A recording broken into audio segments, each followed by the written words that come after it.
dia! Estamos começando mais um programa Conhecendo o Seu Direito aqui na TV Cidade, canal 28, comigo, Deolane Patrícia. E hoje, mais uma vez, você irá conhecer mais sobre os seus direitos. E conversando conosco está a doutora Marlene de Andrade, ela que é médica e ela também é especialista em Medicina do Trabalho pela Associação Nacional de Medicina do Trabalho. Nós iremos falar sobre um tema muito importante que é o acidente de trabalho logo após o intervalo comercial. E lembrando que você pode acompanhar essa entrevista também pelo YouTube, na página do Deolane Patrícia RR, e nos acompanhar também pelo hashtag Deolane Patrícia. Daqui a pouco estaremos de volta, não saia daí.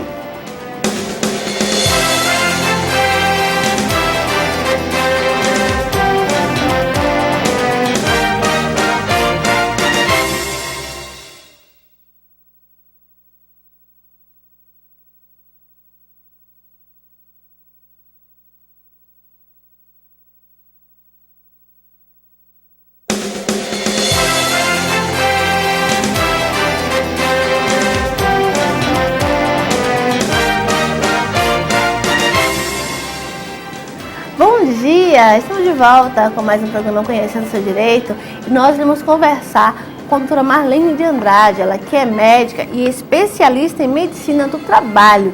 Nós vamos falar hoje sobre um tema muito importante que você pediu e você solicitou que alguém falasse, e a doutora Marlene veio aqui conversar conosco sobre acidente de trabalho. Bom dia, doutora Marlene. Bom dia, doutora. Bom dia também, telespectador. Quero agradecer muito a doutora Deolane pela oportunidade de trazer esse assunto tão importante, né, doutora? Com certeza, falar nós sobre agradecemos. CAT também, né? Isso, nós vamos falar sobre acidente de trabalho e o CAT. Para começar, nós queríamos que a senhora falasse para nós o que é o acidente de trabalho. O acidente de trabalho é tudo aquilo que acontece dentro da empresa. É um acidente de trabalho. Esse acidente é um acidente típico. Por exemplo, cai um pedaço de madeira na cabeça do trabalhador. É um acidente de trabalho típico. Mas nós temos também os acidentes de trabalho atípicos, são dois tipos.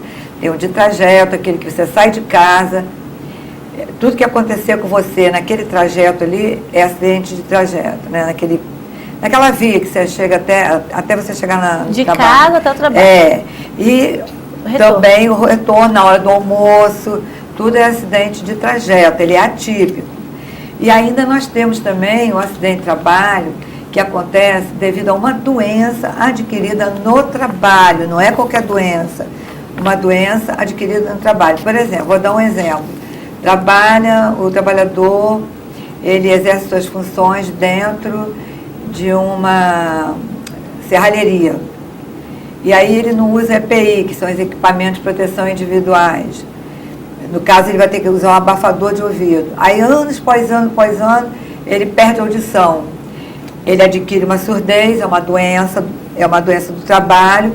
É considerado também um acidente de trabalho. Ele é equiparado ao acidente de trabalho. E tem os mesmos direitos daquele que foi acidentado lá dentro da empresa. Um detalhe no trajeto, quando a pessoa sai na calçada, se ela cair ali na calçada, já é acidente de trajeto. E tem juiz, eu ouvi dizer, ainda não vi, que até dentro de casa, ele se levantou para ir para o trabalho, caiu. Caiu da escada. Caiu na escada dentro de casa, já é um acidente de trabalho atípico, o famoso trajeto. Muito legal. E tem aquela questão da comunicação desse acidente de trabalho. O que vem a ser essa comunicação? O que é o CAT? Qual é o significado da sigla? Porque assim, CAT significa comunicação de acidente de trabalho. Se não for comunicado, ninguém sabe, né? A Previdência vai ter que saber o que aconteceu. Então, é uma forma de resguardar a integridade física também do trabalhador, né? Tem que comunicar, porque isso aí dá multa, e a multa pode ser muito alta, pode chegar até quase R$7 mil. Nossa! E é o Ministério do Trabalho e Emprego que emite a multa. Muito legal. No caso, como é emitida a CAT e de quem é a responsabilidade para a emissão da CAT? A emissão da CAT é responsabilidade do empregador. Se ele, porventura, se esquivar de emitir a CAT, aí o próprio trabalhador pode fazer, mas às vezes ele está lá no centro, lá na UTI não vai poder fazer, né? Um exemplo. Então pode ser uma pessoa da família, pode ser uma autoridade competente que a lei não deixa claro quem é, pode ser o sindicato também, que vai estar autorizado a emitir essa CAT, ou o médico assistente, porque uma coisa muito interessante, as pessoas fazem confusão entre médico assistente e médico prevencionista. O médico do trabalho, ele não é um médico assistencialista, ele não dá assistência ao trabalhador doente. Ele praticamente é um perito, e ele trabalha mais com as prevenções. Então, eu do ponto de vista meu, não é muito correto que o médico de trabalho abra essa CAT. É melhor o médico que assistiu o trabalhador lá no pronto-socorro, naquela outra, qualquer unidade lá, onde ele foi atendido. E, no caso, existem vários tipos de comunicação de acidente de trabalho, no caso, a CAT. Quais os tipos de CAT que existem? Pois você faz aquela CAT inicial, ele adoeceu, hoje ele se machucou lá dentro da empresa, perdeu um dedo, perdeu uma mão, uma máquina, é a inicial, né? Aí ele se recupera daquela doença lá adquirida, ele já ganhou aquele ano de estabilidade, né? Tudo bem.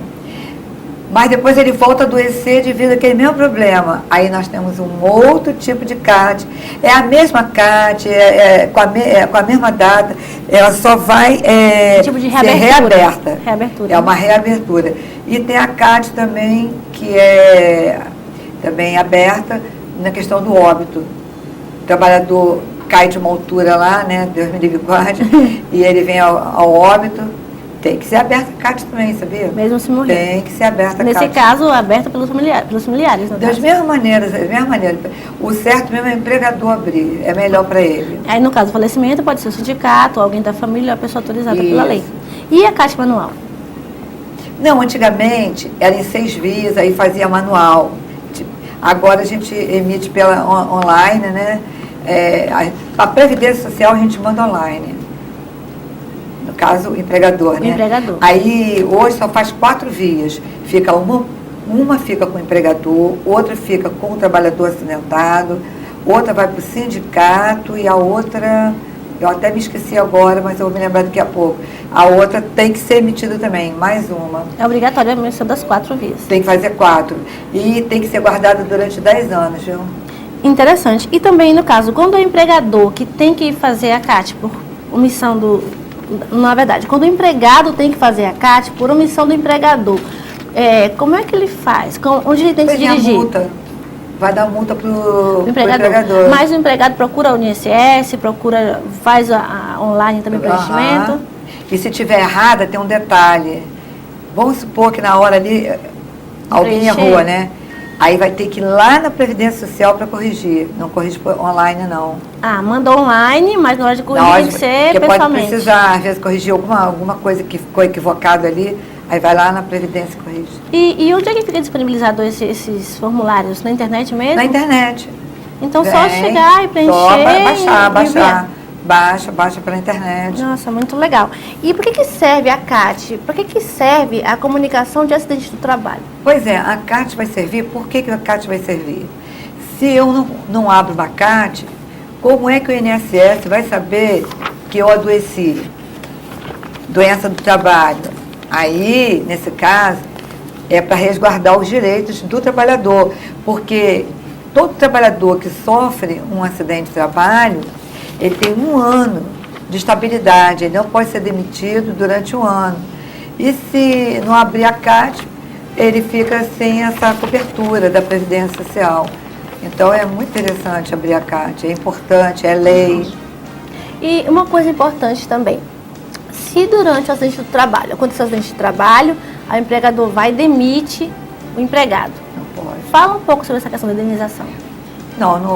Se o trabalhador sofreu um acidente de trabalho, tem 1 ano de estabilidade, PT saudações, não pode ser demitido, de forma alguma. E às vezes, a casa técnica tem que ir mais além do que 1 ano.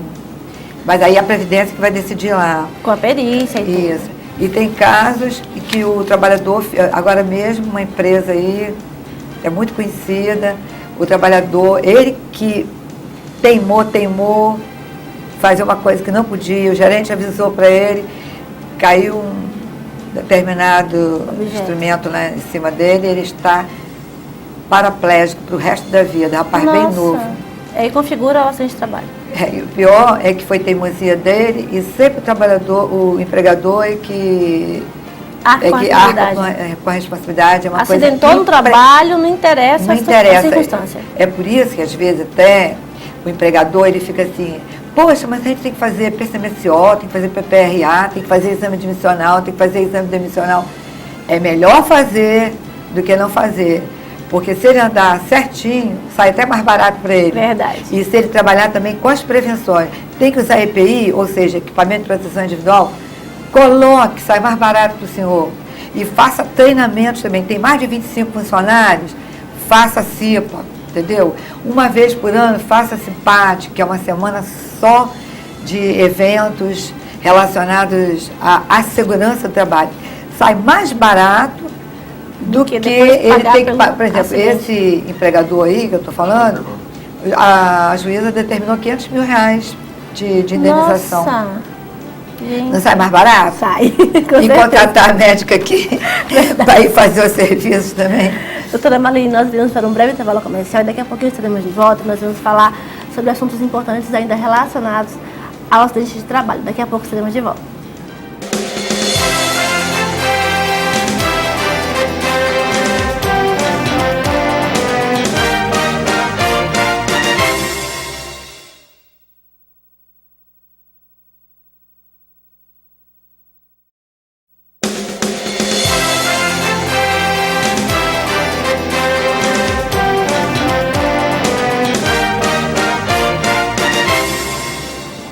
Bom dia, estamos de volta com o programa Conhecendo o Seu Direito, hoje conversando com a doutora Marlene de Andrade, ela que é médica do trabalho, conversando sobre acidentes de trabalho e a CAT. A CAT e a sua importância, tanto para o empregado quanto para o empregador.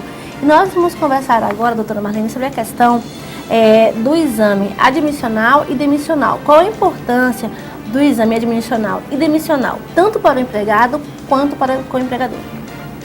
Pois é, importante para ambas as partes, né? E tem empregador que fica postergando, não faz, depois quer que a gente faça data retroativa, não pode fazer com data retroativa, e agora vai ter o tal do S social, não sei se você já ouviu falar nisso, vai ser tudo assim, igual um Big Brother. Ao vivo. Ao vivo, tudo, que vai interligar 3 instituições aí para ficar de olho no empresário, né? Então, é importantíssimo fazer o exame admissional, porque o trabalhador pode estar com uma doença e aí o médico detecta ali na hora. Às vezes, se não é uma doença contagiosa, ele pode até depois ir para aquela cota do PNE, que é pessoas com necessidades especiais. Hoje não fica ninguém desempregado, porque a empresa que tem mais de 100 funcionários vai lá e pega o PNE. Mas vamos supor que ele tenha uma AIDS, que ele tenha AIDS. Ele pode trabalhar? Pode, se ele estiver se tratando, não estiver numa fase que possa oferecer perigo de contágio, até porque a AIDS é só através do ato sexual, né? E também transfusão sanguínea. Pode trabalhar, tem várias doenças, uma tuberculose. Ele começou a trabalhar, a se tratar, um mês depois ele está bem, já pode ir trabalhar 1 mês, 2 meses, entendeu?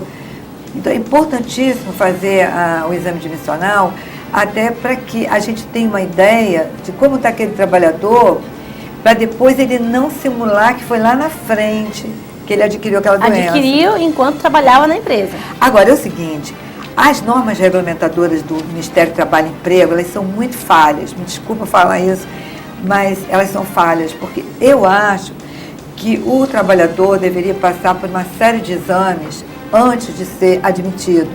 Tem empresa até que já está fazendo isso aqui. Porque no olhar fica difícil, né? No olhar fica difícil. Por exemplo, ele é diabético, mas ele está compensadinho, eu não sei, entendeu? Aí lá oferece almoço e ele não tem uma dieta específica, depois ele vai dizer que agravou a doença dele lá dentro. Mas as normas regulamentadoras não exigem exames laboratoriais de toda e qualquer função. Algumas funções são obrigatórias. Trabalha numa pedreira, tem que fazer raio-x, tem que fazer uma série de exames. Trabalha com Xerox, por exemplo? Não, Xerox não tem nada a ver, é mito. É mito. É mesmo? É mito. Trabalhar com Xerox não tem. Mas eu acho assim, eu acho que o empregador deveria fazer pelo menos basiquinho. Verdade. Porque ele pode fazer a mais, ele não pode fazer a menos. Por exemplo, PCMSO é todo ano. Periódico, exame periódico, dependendo se a empresa é grau de risco 1 ou 2, é só de 2 em 2 anos. Se ela é de 3, se ela é de risco 3 ou 4, isso aí eles pedem orientação, a gente dá, né? Aí é anual. Só que aí o empregador, ele não quer fazer de 2 em 2 anos, quando é no grau de risco 1, no grau de risco 2, mas ele acaba perdendo, entendeu? Porque quando o empregado vem, ele fala pra gente, olha, eu tô com isso, tô com aquilo, a gente liga, eu ligo pro empregador, olha, tá com isso, tá com aquilo. Vamos fazer os exames, tudo certinho. Para saber o grau que está, né? Uma resistência, sabe? Às vezes tem uma resistência, quando aquilo é melhor para o empregador. Você pego de surpresa. Por causa da prevenção. Entendeu? E o exame admissional é importantíssimo. Às vezes ele já tem a doença e aí ele não vai poder dizer que adquiriu lá no trabalho. E depois na demissão também é importante fazer? Eu acho também que é importante. A não ser que ele declare mesmo por escrito, estou bem de saúde, não sinto Porque nada. depois ele sai e descobre que adquiriu alguma doença que se manifestou depois. E que às vezes até uma doença degenerativa, e aí ele quer fazer com que aquela doença seja uma doença do trabalho. Mas também não é assim que a banda toca, não, porque nós médicos do trabalho, nós sabemos quando a doença é do trabalho e quando não é. Mas aí ele quer logo, o empregado, né? Ele quer logo caracterizar, né? Por isso a importância da perícia, no caso, né? A perícia médica é uma outra coisa. Nós médicos do trabalho, nós somos peritos. Naquela hora nós estamos fazendo uma perícia. Mas existe uma outra perícia judicial, que não é essa, que a gente já vai tratar num outro dia, não é verdade? A perícia judicial. É muito interessante também esse assunto. Mas na hora que o médico do trabalho está ali atendendo, eu até costumo dizer para os meus clientes, outra coisa, o médico do trabalho não tem paciente, tá? Ele tem cliente, porque ele não está tratando. Então eu sempre costumo dizer para ele, olha, se você já está no questionário respondendo para mim que você não tem nada, eu não vou inventar um chifre na cabeça do cavalo. Porque a pessoa declara que tem como doença quando entra no trabalho, é que você vai entender que ela tem como doença ali. Agora, o trabalhador também, ele não pode omitir, porque isso aí não é justo, é ilegal. Não é honesto, né? Não é honesto. E com relação à gravidez, como é que funciona? A gravidez é assim, hoje os empregadores não podem mais solicitar exame para ver se está grávida. Não Antes pode. de admitir. Não pode. Por quê? O que a gente supõe? Ah, está grávida, então eu não vou admitir. Mas se estiver grávida, ele vai ter que admitir de qualquer maneira. Nossa, que ótimo. Então, agora, ele pode sim fazer. Muito bom. Olha, eu vou fazer o exame, ver se você está grávida, mas porque se você estiver grávida, eu já não vou botar você nessa função, vou botar você numa outra função.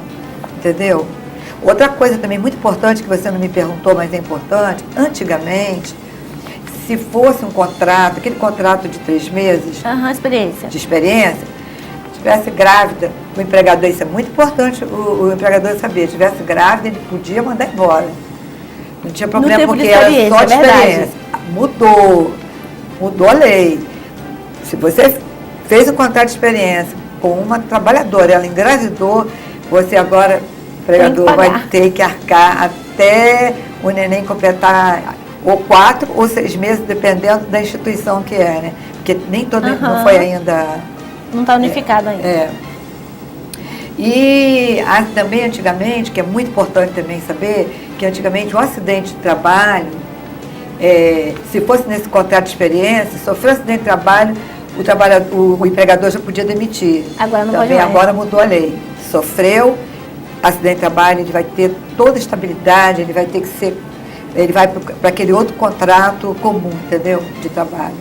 Então, no caso, hoje o empregador não pode deixar de admitir uma pessoa porque ela está grávida e nem pode obrigar-la a fazer o exame de gravidez antes de admitir. A não ser que ele queira fazer o exame para colocá-la numa função mais branda, mais... Mas não pode deixar de admitir por causa disso. Não pode, de jeito E no caso das empresas que demitem as mulheres grávidas? Elas vão nas justiça, ganham, porque não pode. É causa ganha realmente, né? Porque nesse caso é uma coisa já O empregador às vezes insiste, mas é um direito a pessoa que está gestante de ter a sua licença até o fim. Eu queria perguntar uma coisa muito importante também. Quem que o CRM considera hoje como médico do trabalho? Todos os médicos podem fazer esse trabalho de medicina do trabalho ou tem algum tipo de critério o CRM? Pois é, esse assunto é muito complicado, porque o Conselho Regional, o Conselho Federal de Medicina, né, em parceria com conselhos regionais, eles têm critérios quem é o médico do trabalho. Aí quem quiser saber, é só chegar no Conselho Regional de Medicina e pedir, eu quero a lista dos médicos do trabalho. Credenciado já. Credenciado. Por quê? Um médico que não seja do trabalho, ele até pode atender, mas ele vai ter que ter um médico credenciado para chancelá-lo, tá entendendo? Então ele vai ser só um médico executor de exames, admissionar, isso ele pode. Ele só não pode assinar um PCMSO, entendendo? E se responsabilizar. Só explica para os nossos espectadores o que vinha a ser esse PCMSO, para eles entenderem. Programa de Controle Médico em Saúde Ocupacional, que toda empresa tem que fazer anualmente.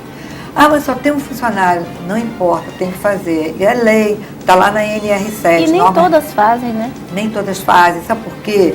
Porque o Ministério do Trabalho e Emprego, coitado, tem poucos fiscais, então não tem perna para ir em tudo que é lugar, né? Quem quiser denunciar uma falta nesse caso, assim, do empregador, nesse sentido... Não, geralmente, quando dá uma bronca, assim, de uma doença do trabalho, aí o juiz vai pedir, né? Cadê o PCMSO? Cadê o PPRA? Cadê o exame admissional? Mas se ele não quiser entrar na justiça, quiser só comunicar isso a algum órgão do trabalho, ele pode fazer isso? O quem? O trabalhador? O trabalhador. Geralmente ele entra na justiça. Já vai direto, né? Para poder ver os seus direitos. Para ver os direitos dele. Então, por isso que eu fico dizendo que é importante que o empregador faça tudo conforme a lei. Aqui tem uma empresa, não quero citar, meu Deus, ela é modelo, tudo. E se eu chegar para o dono da empresa e falar assim, olha, agora saiu isso assim, bora fazer. É melhor para o empregador. Nossa, ele não tem problema na justiça, tá entendendo? É isso que eu digo, gasta um pouquinho, mas não gasta tanto. Já pensou aquele outro que vai ter que pagar 500 mil? De indenização danos morais, né? Porque tem que ter, e até que esse que sofreu esse problema, até que ele também trabalha bem corretinho, sabe? Mas tem trabalhador que é muito teimoso, vai lá, faz. Mas ainda bem que ele tem todos os programas, tem tudo certinho, isso também. Ele está recorrendo também, né? É importante, então, que a empresa possa cumprir a lei direitinho para que não tenha que mais tarde pagar danos morais para o empregado. E é importante que o empregado também fique de olho nos seus direitos para buscar os seus direitos na justiça, caso seja necessário. Doutora Marlene, eu quero agradecer muito a sua participação no nosso programa. Só que tem muito assunto mais para se falar e eu quero convidar a senhora desde já para estar de novo conosco em outro programa, parte 2, sobre acidentes do trabalho. Vamos falar sobre simulação, se existe simulação. Vamos falar um pouco sobre a questão da perícia também. Muitas pessoas perguntando sobre a perícia. Nós vamos marcar um próximo programa, então, para falarmos sobre isso. Tudo bem? Tá. Bem, já agradecemos a sua participação no nosso programa eu quero agradecer também e dizer que a simulação também vai ser um assunto muito importante, porque o trabalhador, muitas vezes, ele simula uma doença que não tem, então é bom alertar os empregadores, né? E também, no caso, todos os direitos que os empregados tiverem também, vão tirar dúvidas com a doutora Marlene na próxima entrevista. E se quiserem tirar dúvida comigo, pode ser através do meu e-mail, né, do meu Face. Ótimo, então a doutora Marlene vai deixar o telefone dela ou o e-mail para que as pessoas que tiverem dúvida possam entrar em contato. Né? Pode falar. O Face é só colocar Marlene de Andrade. E o e-mail é saudeocupacional1@hotmail.com. Muitíssimo obrigada. Nós iremos para um breve intervalo comercial, daqui a pouco estaremos de volta e não perca a segunda parte dessa ótima entrevista sobre acidente de trabalho.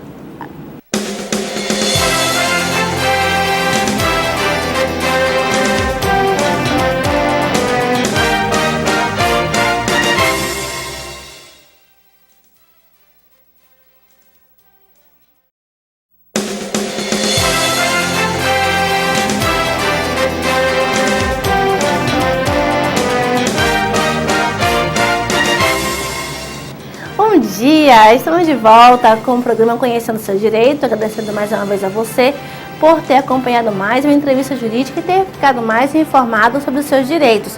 Nós queremos agradecer aos nossos patrocinadores, agradecer a Loja Bonita, que nos veste a cada terça e quinta com vestidos maravilhosos, roupas lindas, sempre escolhidas pela Loja Bonita. A Loja Bonita fica na Avenida Villeroy 539A, em frente à Renault. Você pode escolher belíssimos vestidos para todas as ocasiões, looks belíssimos também de calça, blusa, saia, shorts, vestido mãe e filha, marcas muito importantes, marcas maravilhosas de roupas que vestem muito bem e vai deixar você cada dia mais linda. Então não deixe de conhecer a Loja Bonita na Avenida Villeroy 539A, em frente à Loja Renault. São as roupas mais bonitas que você já viu.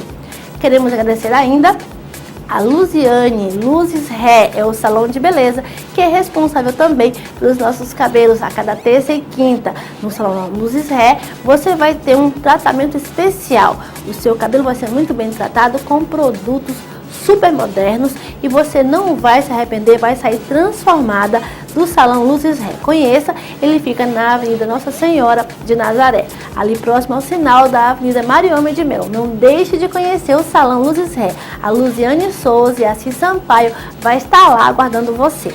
Agradecemos também ao Ney Maison, noivos, noivas e café. Lá no Ney Maison você pode realizar o casamento dos seus sonhos, festas maravilhosas de casamento como você nunca viu. Além disso, você pode conhecer o Espaço Ney Café, onde são servidos doces maravilhosos, uma comida maravilhosa, além de massas finas italianas e vinhos maravilhosos que você não pode deixar de experimentar. Então conheça o Espaço Ney Café e lá conheça também tudo que o Ney Maison, noivos e noivas, tem para o seu casamento.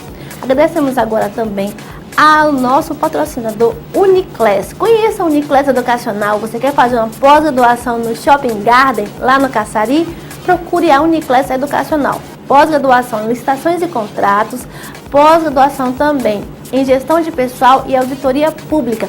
Você não pode deixar de comparecer ao Shopping Garden e conhecer a Uniclass Educacional, onde também estará realizando o cursinho intensivo para o concurso do TRE. E você vai estudar no Shopping Garden e também passear logo após os seus estudos. Você vai unir o útil ao agradável no mesmo local.